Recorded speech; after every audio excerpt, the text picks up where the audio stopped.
ఖర్చు అయింది, దేనికి ఖర్చు పెట్టారు, మొత్తం డీటెయిల్స్ అడిగారు. ఇంకా రావాల్సిన అవసరం ఉంది. ఇదే కాదు, ఇలా చాలా కట్టినట్టున్నారు. అన్ని వివరాలు వచ్చిన తర్వాత ప్రజల ముందర పెడతాం.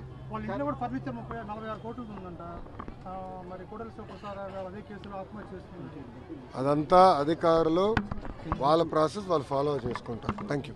సార్, గంజాయి కేసులో గతంలో ఎక్కడికక్కడ ఆపేశారు, అంటే దొరికినట్టు పట్టుకున్నారు కానీ లోపలికి వెళ్ళలేదు.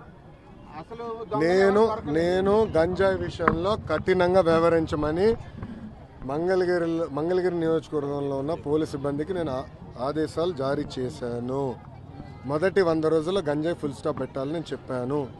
ప్రత్యేకంగా నేను డీజీ గారిని కలిసి, హోంమంత్రి గారిని కూడా కలిసి, నిన్న రాత్రి కూడా హోంమంత్రి అనిత గారితో కూడా మాట్లాడటం జరిగింది. పాదయాత్రలో గంజాయి వల్ల కుటుంబాలు ఎలా నాశనం అయినాయో నేను చూశాను. మీరు కఠినంగా వ్యవహరించాలని ఆమెను కోరాను. మేడం గారు కూడా సమీక్ష పెడతా అన్నారు, సభ్యుతో రివ్యూ చేస్తా అన్నారు. ప్రజలందరూ చూస్తారు కదా, మొదటి 100 రోజుల్లో గంజాయికి ఫుల్ స్టాప్ పెట్టే బాధ్యత తెలుగుదేశం, జనసేన, భారతీయ జనతా పార్టీ ప్రభుత్వం తీసుకుంటుంది. స్వామి 10 రోజులు కూడా అవ్వలేదు స్వామి. అది కాదు, మీడియా మిత్రులందరూ వెళ్ళి 10 సంవత్సరాలుగా పనిచేసిన శాసనసభ్యుడిని అడగాలి ఏం చేశారు. 10 రోజులు అవన్నీ లొకేషన్ అడిగితే ఎట్లా ఉంటుంది స్వామి? నాకు 5 సంవత్సరాలు గెలిపించారు. ఫస్ట్ భూములు దశాబ్దాలుగా ప్రజలు నివసిస్తున్న భూముల్ని రెగ్యులరైజ్ చేసి శాశ్వత భూ హక్కు కల్పించాలి. మొదటిగా నేను హామీ ఇచ్చే దానికి కట్టుబడిన డ్రైనేజు, రోడ్లు ఏర్పాటు చేయాలని గతంలో నేను హామీ ఇచ్చాను, ఏర్పాటు చేస్తాను. ఇంతేకాకుండా స్వర్ణకారులకి ఇక్కడ గోల్డ్ క్లస్టర్ ఏర్పాటు చేస్తాను, హామీకి కట్టుబడిన. దాదాపు ఒక 10 కీలకమైన హామీలు ఇచ్చిన వ్యక్తి మీ లోకేష్. తప్పనిసరిగా పద్ధతి ప్రకారం చేసుకుంటూ వెళ్తాను. ఇంకా శాసనసభ్యుడిగా ఇంకా మేము ప్రమాణ స్వీకారం చేయలేదు, అది ఈ వారం జరుగుతుంది. ఇంకా నేను రివ్యూలు చేయలేదు. ఎంటీఎంసీ కానివ్వండి, ఇతర ఎనర్జీ డిపార్ట్మెంట్ కానీ, వ్యవసాయ శాఖతో కానీ సిబ్బందితో ఇంకా నేను రివ్యూ చేయలేదు. రాష్ట్రంలో ఉండే ప్రతి ఒక్క వ్యక్తికి సంబంధించిన ప్రాజెక్ట్ ఇది, వాళ్ళ భవిష్యత్తుకు సంబంధించిన ప్రాజెక్ట్ ఇది. ఏదేమైనా బాధ, ఆవేదన, ఒకసారి ఎమోషన్ కూడా వస్తుంది. నిబ్బరంగా ఉండి దీన్ని ముందుకు తీసుకుపోవాల్సిన అవసరం ఉంది. మొదటి కావాలి, రివర్స్కి వచ్చేది. ఇప్పుడు నీకు ఎన్నికలు తిరిగిపోతే ఏం చేస్తాను?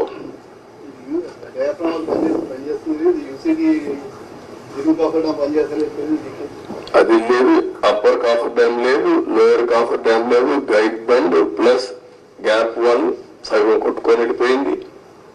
ఒకటి కాదు, అస్తవ్యస్తమైన పరిస్థితి. సార్, రివర్స్ టెండరింగ్ అన్ని చేశారు కానీ డబ్బులన్నీ ఆదా చేస్తున్నామని చెప్పి వేరే సంస్థలతో పని చేయించారు. ఇప్పుడు దానివల్ల ఆదాయం ఎంతండి? ఇప్పుడు అదనంగా ఖర్చు అయిపోతుంది ఎంతండి? నేను ఏమంటానంటే, ప్రాజెక్టు కొట్టుకుని వెళ్ళక రివర్స్ టెండరింగ్ మీరు అర్థం చేసుకోవాలా.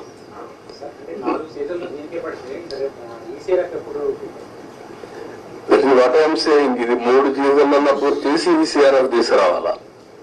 దట్ ఈస్ ప్రైమరీ వాళ్ళు చెప్పిన రిపోర్టు. దాన్ని నేను ఇంకా అధ్యయనం చేయాల్సిన అవసరం ఉంది. ప్రాథమికంగా వాళ్ళు ఇచ్చినటువంటి రిపోర్ట్లు ఇచ్చిన డేటా నేను చెప్పాను. మళ్ళీ వీళ్ళు ఎంతవరకు అవగాహన చేసుకున్నారు, సిఏ చెప్తుంది, కేంద్ర మంత్రి ఏం చెప్తాడు, మళ్ళీ ఈ సమస్యలన్నీ పెట్టారు. వాళ్ళు ఎప్పుడు రిపోర్ట్లు ఇస్తారు?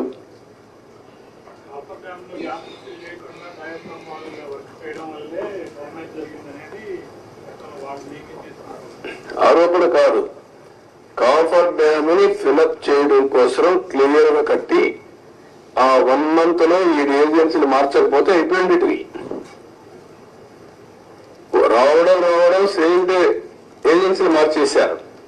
ఆ ఏజెన్సీ రెస్పాన్సిబిలిటీ ఆ సీజన్ లో చేసే రెస్పాన్సిబిలిటీ అని చెప్పారు. Government of India secretary letter రాస్తూ పీపీఏ కానీ గవర్నమెంట్ ఆఫ్ ఇండియా కానీ మీరు మార్చొద్దండి, మారిస్తే అకౌంటబిలిటీ ఎవరికి ఫిక్స్ చేయాలో తెలియదు. నవ్ అకౌంటబిలిటీ సర్వీస్ ఎవరైతే కాంట్రాక్టర్ ఉన్నారో కాంట్రాక్టర్ బాధ్యత, ఇంజనీర్ల బాధ్యత. మీరు ఇప్పుడు మారిస్తే పాత కాంట్రాక్టర్ పోతాడు, కొత్త కాంట్రాక్టర్ వస్తాడు. మధ్యలో ఏదైనా జరిగితే ఎవరైంది చెప్పలేదని మీరు స్టడీ చేసుకోవాలి. అది చాలా స్పష్టంగా చెప్పారు. వెయిట్ చేయండి.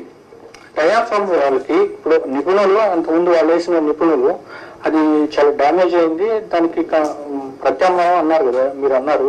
కానీ దాన్ని కూడా ఆపమన్నారని చెప్పి వాళ్ళు రిపోర్ట్ ఇచ్చారు. ఆపమని కాదు, డయాఫామ్ వాల్ 4 రెక్కలు డ్యామేజ్ అయింది 35%. 4 రెక్కలు డ్యామేజ్ అయింది, దానికి కావాలని బ్యాండేజ్ చేయడం అంటే రిల్ బండ్ మారిగా ఒక రిల్ బండ్ వేసి ఇంకో డయాఫామ్ వాల్ దానికే కవర్ చేయడం. అది కవర్ చేసి మిగిలిన రెక్కల డ్యామేజ్ కాదని చెప్పలేదు. దానికి 457 కోట్లు 47 కోట్లు మొత్తం వేయాలంటే 990 కోట్లు. దానికి రెండు సీజన్లు మినిమం. దానికంటే ముందు ఇది కావాలి, కాఫర్ డ్యామ్ లో నీళ్లు లీక్ కాకూడదు. మొత్తం కలిసి they are claiming 4 seasons. Entire upper cofferdam entire leakage మొత్తం డ్యామేజ్ అయిందని చెప్పేసి నిపుణులు ఎందుకని చెప్పి అది కూడా ఇప్పుడు ఎప్పుడైతే వాటర్ ఇక్కడ లోపలికి వచ్చి కిందన కాఫర్ డ్యామ్ ఉంది, పైన కాఫర్ డ్యామ్ ఉంది, నీళ్లు పోలేవు, సుడిగుండాలుగా మారి సుడిగా తిరిగి ఆ శాండ్ ఒక 20 మీటర్లు 30 మీటర్లు కొట్టేసింది, పైకి లేపేసింది, మొత్తం కొట్టుకోపోయింది. కొట్టుకోపోయిన తర్వాత కాఫర్ డ్యామ్ కూడా దెబ్బతింది.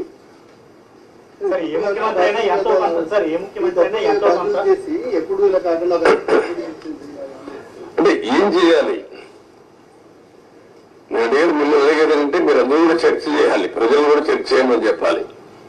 సార్ ఏ ముఖ్యమంత్రి అయినా అభివృద్ధిలో ఎంతో కొంత తన మార్పు చూపించాలని చూస్తారు, కానీ 5 ఏళ్ళు ఇలా ఉండిపోవడం అంటే ఏంటి, అనుభవం లేకపోవడం వల్ల జరిగిందా లేక వేరే ఎజెండా ఉందా? అజెండా కాదు, అసం, మూర్ఖత్వం, అజం, ఏమీ తెలియకపోయినా ఇష్టానుసారంగా బిహేవ్ చేయడం, ఒక పద్ధతైన రాజకీయాలు చేయడం. అందుకే చెప్పాను, రాజకీయాల్లో ఉండదగ్గన వ్యక్తి కాదు. ఎలాంటి వ్యక్తులు రాజకీయాల్లో ఉండకూడదో అలాంటి వ్యక్తి కేస్ స్టడీ ఇది.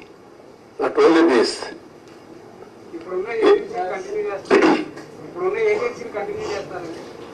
ఏజెన్సీ కర్దేవుడు. ఫస్ట్ ఆఫ్ ఆల్ ఏంటిది, ఈ 2 రోజులు మీరు ఆలోచించాల్సింది. తర్వాత ఏజెన్సీ కథ. నేను కూడా ఏజెన్సీ మార్చేస్తా ఎంత నా దగ్గర అధికారం ఉంది, ఒక నిమిషమే. కానీ అది కాదు కదా, ఎట్లా మీరు కూడా ఆ రోజు కూడా ఎవరు మీరు మాట్లాడలా, మీకు భయం, అది వేరే విషయం. నేను మిమ్మల్ని తప్పడం లేదు, అందరినీ భయభ్రాంతం చేసి ఇప్పుడిప్పుడే మీరు మీ ముఖాల్లో కొంచెం నవ్వు ఏదో మాట్లాడతామని ధైర్యం అవన్నీ వచ్చాయి. ఒక్క వ్యక్తి కానీ ఏమండి మిమ్మల్ని కాదు నన్ను కూడా అనలేదు. నేను ప్రాజెక్టు కట్టినామని ఇక్కడికి వచ్చి చూస్తానంటే రాకూడదని ఇక్కడే అప్పగించారు కదా, మీరున్నారు సాక్షి మీరే కదా. ఈవినింగ్ నేను అంత మునుపంతా ప్రజలందరూ రాష్ట్ర ప్రజానీకాన్ని రమ్మని చూపించాం. ప్రౌఢి కింద ప్రైవేట్ బస్సులు పెట్టి చేయించాం, భోజనం పెట్టి చూపించాం. ఎందుకు, ఇది ప్రజల ప్రాజెక్ట్. ఇది అప్పుడు వచ్చారు రైనీ సీజన్ మళ్ళీ స్టార్ట్ అవుతుంది, ఫర్దర్ డ్యామేజ్ అవ్వకుండా ప్రివెంటివ్ స్టెప్స్ చేసుకునే అవకాశం ఉందండి. అది కూడా చూడాలి ఎంతవరకు అవకాశం ఉంది. ఇప్పుడు నీళ్లు రావు ఫర్దర్ డ్యామేజ్ కావడానికి, ఎందుకంటే స్వీపేజ్ లో వస్తాయి. ముందు వచ్చినంత ఫోర్స్ మొత్తం నీళ్లలో వచ్చేసాయి కదా, ఆ నీళ్లన్నీ వచ్చి డయాఫామ్ వాల్ మీద పడి సుడిగా ఎక్కడికక్కడ కిందన పైన సుడి తిరిగేసి మొత్తం కొట్టేసింది. Usage of drones or any other congregations in the limits of Visakhapatnam City Police. In case of any violation, disobedience, legal actions will be taken against you and concern. అది కూడా డ్రోన్స్ అని ఎందుకు పెట్టారంటే, రిషికొండ దోపిడీని డ్రోన్స్ ద్వారా చూపిస్తామని చెప్పి వీళ్ళు ఏ కొండలైతే దోచేశారో, ఏ కొండలైతే పిండి చేశారో, ఏ కొండలైతే కబ్జా పెట్టారో, ఏ ఉత్తరాంధ్రనైతే ప్రేమ మీద దోపిడీ చేశారో, ఆ ఉత్తరాంధ్ర తాలూకు దోపిడీని డ్రోన్స్ ద్వారా చూపిస్తాం, ఋషికొండను చూపిస్తాం అని చెప్పి డ్రోన్స్ని కూడా బ్యాన్ చేశారు. ఇది వీళ్ళకి ఉత్తరాంధ్ర మీద ప్రేమ. Here to take a very firm stand against criminalization of politics, and YCP is an epitome of criminalization of politics. That's what I look at it. That's how everyone looks at it. నేను చాలా సందర్భాల్లో చూశాను. ఎక్కువ నేను పాయకరపేట నుంచి వచ్చేటప్పుడు కానీ journeys చేసేటప్పుడు కానీ చూసుకుంటే ఒక చిన్న గట్ల మీద గ్రూప్ ఆఫ్ పీపుల్ కూర్చోవటం, ఆ వచ్చే వాళ్ళు వచ్చే వెహికల్స్ని ఆపడం, చైన్ స్నాచింగ్స్, ఇవన్నీ కూడా చాలా ఎక్కువగా జరుగుతున్నాయి. సో సిటీ సరౌండింగ్స్ అంతా కూడా ఆ అలర్ట్నెస్ అనేది క్రియేట్ చేయాలి ఫస్ట్. అంటే ఈ గుంపులుగా కూర్చొని రోడ్ల మీద కూర్చొని గంజాయి తాగేది, రోడ్ల మీద వాళ్ళు వీరంగం చేసేది, రోడ్ల మీద వెళ్ళే పాసెంజర్స్ని ఆపేది, ముందు అలాంటివన్నీ కొంచెం ఉన్నవి కంట్రోల్ అవ్వాలి. దానికి కంట్రోల్ అవ్వడానికి ముందు టాస్క్ ఫోర్స్ అనేది పనిచేస్తుంది.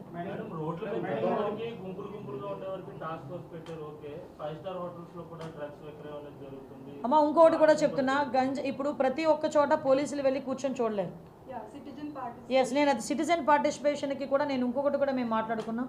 ఎవరైతే గంజాయి విషయంలో ఇన్ఫర్మేషన్ ఇస్తారో వాళ్ళకి ప్రైజ్ మనీస్ కూడా మేము ప్రకటించడానికి కూడా సిద్ధపడ్డాం. Yes, exactly. మీకు వీలైతే టోల్ ఫ్రీ నెంబర్ కూడా ఇమీడియట్గా మీకు ఒక 10 డేస్లోనే, అంటే నీ ఛార్జ్ తీసుకుని 1 వీక్, 10 డేస్ కూడా అవసరం లేదు, నాకు 1 వీక్లోనే ఒక టోల్ ఫ్రీ నెంబర్ చెప్తాం.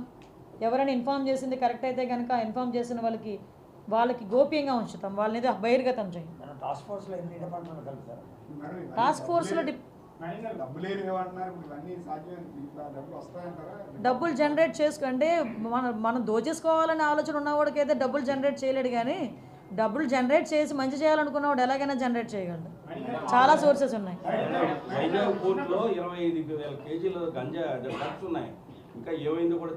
నేను ఇందాక అడిగానండి సిబిఐ ఎంక్వైరీ, ఇందాక సిపి గారిని అడిగాను ఆ విషయం కూడా, ఏంటి దాని పరిస్థితి ఏంటని అడిగితే సిబిఐ ఎంక్వైరీలో ఉందన్నారు. నేను ఒకసారి అది కూడా తెప్పించుకుంటాను.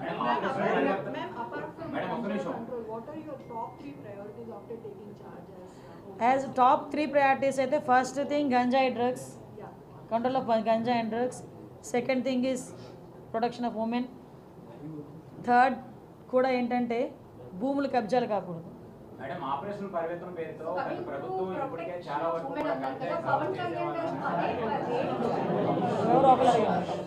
చెప్పమ్మా కన్నా. ఇప్పుడు ఉన్నటువంటి సిచ్యువేషన్ లో ఆ రైతులు ఎవరైతే గంజాయి పండించే రైతులకు ప్రత్యామ్నాయంగా ఏదైనా వాణిజ్య పరిస్థితుల్లో ఎస్, ఎగ్జాక్ట్లీ.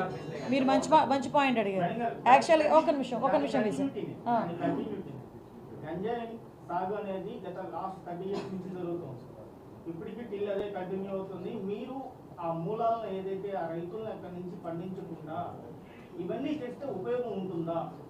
అంటే ఒకటేంటంటే ఒకటి భయం క్రియేట్ అవ్వాలి, 2 వాళ్ళకి లైవ్లీహుడ్ కావాలి. ఈరోజు గంజాయి ఎందుకు పండిస్తున్నారు?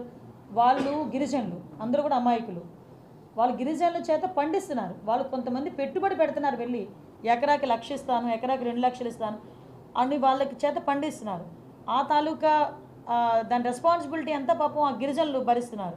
రేపు పొద్దున్న ఎవరైతే పెట్టుబడి పెట్టాడో వాడు దొరకడు. మనకు ఎవడు దొరుకుతాడో, అక్కడ ఎవడైతే పండిస్తున్నాడో వాడు దొరుకుతాడు పోలీసులు వెళ్తే. సో అటువంటి సిచ్యువేషన్స్లో వాళ్ళకి మనం కొంచెం మోటివేట్ చేయాలి.